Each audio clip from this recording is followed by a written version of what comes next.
के। अमित जी, आपका ट्रेड क्या पिक कर रहे हैं इस वक्त? जी, good afternoon Viren ji, good afternoon Shreya ji, everybody on the panel and good afternoon to all the viewers. Viren ji, मेरा इस समय का ट्रेड रहेगा एबीबी। एबीबी का स्ट्रक्चर काफी पॉजिटिव है, यहाँ पे रिलेटिव स्ट्रेंथ काफी स्ट्रांग है। इनफैक्ट जब हम 2 दिनों की यहाँ पे भारी गिरावट देख रहे थे बाजार में, तब भी एबीबी डेज हाई पे ट्रेड करता था एवरी डे, और काफी स्ट्रेंथ है स्ट्रक्चर में। तो एबीबी बाय करना है हमें। 6300 का स्टॉप लॉस रहेगा, 6300 का, और टारगेट्स यहाँ पे हमारे रहेंगे 6500 के। एबीबी कल भी इसमें स्ट्रेंथ चार्ट जीपीटी में इसको शुमार भी किया गया था और आज भी देखिए डेज हाई पर कर रहा है कारोबार 1.5% की तेजी के साथ। तो अमित जी की ये पिक हो गई। गाबो सर, गुड आफ्टरनून, बताइए क्या पिक कर रहे हैं अभी? लॉन्ग साइड एग्रेसिव कॉल, वो है एसआरएफ। एग्रेसिव है बहुत। अब ट्रेड करें एसआरएफ करीब 2619 पर। मेरे ख्याल से स्टॉप लगाएंगे 25, आई थिंक थोड़ा कम कर देते हैं, 2590। ये करीब 29 रुपीज का स्टॉप है। टारगेट 2700। स्पिल ओवर ट्रेड कल तक हो सकता है क्योंकि एग्रेसिव कॉल है। डेली टाइम पर बाय सिग्नल मिला है SRF. Okay, SRF buy call है कि रिवर्सल ट्रेड है, याद रखिएगा। और जैसे इससे शब्द इस्तेमाल किए प्रकाशन ने, टू एग्रेसिव, है ना। मानस, गुड आफ्टरनून, आपका ट्रेड? गुड आफ्टरनून वीरेन जी। तो देखिए, पीपीएल फार्मा, इस पे एक सेल ट्रेड लेना है। पीपीएल फार्मा में लोअर टॉप लोअर बॉटम पहले से बन रहे थे, लेकिन आज एक बहुत ही अहम सपोर्ट जो कि 148 था, उसको स्टॉक ने ब्रेक किया है। तो पीपीएल फार्मा के फ्यूचर में बिकवाली करने का ट्रेड लेना है। 151 रुपए, 151 के स्टॉप लॉस से बिकवाली करेंगे। 135 रुपए तक के टारगेट्स नीचे की तरफ पॉसिबल है पीपीएल फार्मा के फ्यूचर में। चाहे तो 145 वाला पुट ऑप्शन ले लें। 5 रुपए 30 पैसे के आसपास ट्रेड हो रहा है, उसमें आपको 2 रुपए 90 पैसे के स्टॉप लॉस से 145 का पुट ऑप्शन लेना है। 10 रुपए की targets possible.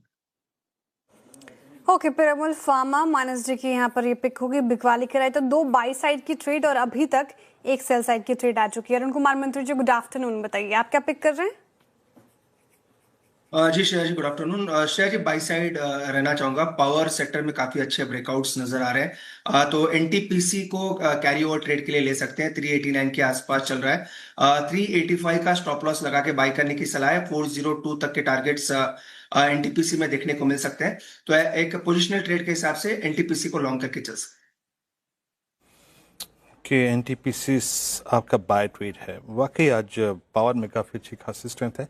Look at Nifty now. अभी मेरी बात हुई थी मात्र 760, 745, 50 पे 704 आ गया। 50 पॉइंट और सिंक हो गया उसके बाद। तो प्रेशर है बाजार में। चलिए इस बीच रुचित ये सचिन जी से ट्रेड बात करते हैं। सचिन, क्या पिक कर रहे हैं आप? Good afternoon Rosy, good afternoon to all the panelist. यहाँ पर मुझे लग रहा है मेटल्स में रिलेटिव आउट परफॉर्मेंस बरकरार है। वहां पर कहीं जाकर स्टडी परफॉर्मेंस है, स्टडी ट्रेंड है।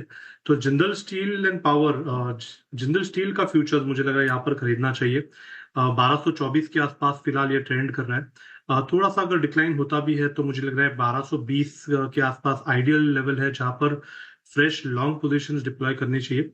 एक काफी स्ट्रॉन्ग मोमेंटम है, तो मुझे लग रहा है मोमेंटम के लिहाज से स्टॉप लॉस आपको 1208 पे लगाना है ऑन क्लोजिंग बेसिस। एंड अगले कुछ दिनों में मुझे लग रहा है 1255 तक का एक एक्सटेंडेड स्विंग नजर आ सकता है। सो खरीदारी करनी है जिंदल स्टील के फ्यूचर्स में। बाय ऑन डिप्स की स्ट्रैटेजी जिंदल स्टील के फ्यूचर्स में करने की राय सचिन जी की तरफ से हो गए। मेटल्स पैक में अगर आप देखें तो स्ट्रेंथ फिलहाल देखने को मिल रही है। टेक्निकल कॉल्स पूरे हो गए हैं। एक रिकैप फटाफट से ताकि आप टारगेट और स्टॉप लॉस देख पाएं। अमित जी ने एबीबी इंडिया चुना, खरीदारी की राय इन स्तरों पर। 6500 के टारगेट है, 6300 का स्टॉप लॉस लगाना है। गाबा सर कह रहे हैं कि एसआरएफ अग्रेसिव कॉल है, लेकिन यहाँ पर देख सकते हैं आप खरीदारी करके। 2700 के टारगेट है, 2590 का स्टॉप लॉस। मानस जी कह रहे हैं कि पीपीएल फार्मा सेल कीजिए और यहाँ पर बिकवाली की राय उनकी तरफ से। अच्छा, एक ही सेल कॉल अभी तक फिलहाल आई है, तो 135 के नीचे की टारगेट, 151 का लगाना स्टॉप लॉस। अरुण कुमार जी कह रहे हैं कि पार स्टॉक्स में पार है तो एनटीपीसी यहाँ पर खरीदारी कीजिए। अच्छे खासे टारगेट की 402 का टारगेट प्राइस आया है और 385 का स्टॉप लॉस लगाना है। और सचिन जी ने अभी जिंदल स्टील चुना है जहां पर खरीदारी की राय उनकी तरफ से। टारगेट आएंगे आपकी स्क्रीन पर। 1255 के टारगेट है, 1208 का लगाना है स्टॉप लॉस। लेकिन आपका इन्वेस्टमेंट आइडिया क्या हो इस मार्केट में, वो समझ लेते हैं आशीष चित्रमोता जी से। आशीष जी, गुड आफ्टरनून, स्वागत है आपका कार्यक्रम में। बताइए सर आपका techno fund idea. Good afternoon Shreya. तो देखिए, एक थीम जिसकी हम काफी लंबे समय से चर्चा कर रहे हैं वो है पब्लिक सेक्टर अंडरटेकिंग्स की थीम, जिसको हम सीपीएससी ईटीएफ के नाम से जानते हैं। हमने इसकी पहले भी चर्चा की और हमें लगता है कि जिस तरह का अब एक एनवायरनमेंट बन रहा है जहां हम बात कर रहे हैं कि एनटीपीसी के अंदर में एक री रेटिंग हमें होते हुए नजर आ रही है, पावर ग्रिड के अंदर में एक री रेटिंग नजर आ रही है, और जिस तरह से पावर की जो डिमांड है वो बहुत ही जबरदस्त बढ़ती हुई नजर आ रही है, क्योंकि जो हीट वेव्स हमें देखने को नजर आ रहे हैं, इसके चलते पावर डिमांड जो है वो काफी जबरदस्त देखने को नजर आ रही है।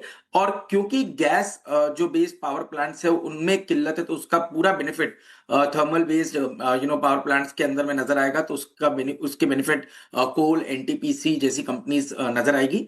और इस सब का प्रॉक्सी है सीपीएससी का ईटीएफ। तो पहले 95 96 से हमने इसकी चर्चा की थी, आज 103 104 रुपए के जोन में चल रहा है। मुझे लगता है अभी भी हमें ये काफी पसंद आता है, और हमारा ये मानना है कि अब 99 पे एक बहुत ही बढ़िया बेस इस सीपीएससी ईटीएफ पे बन चुका है।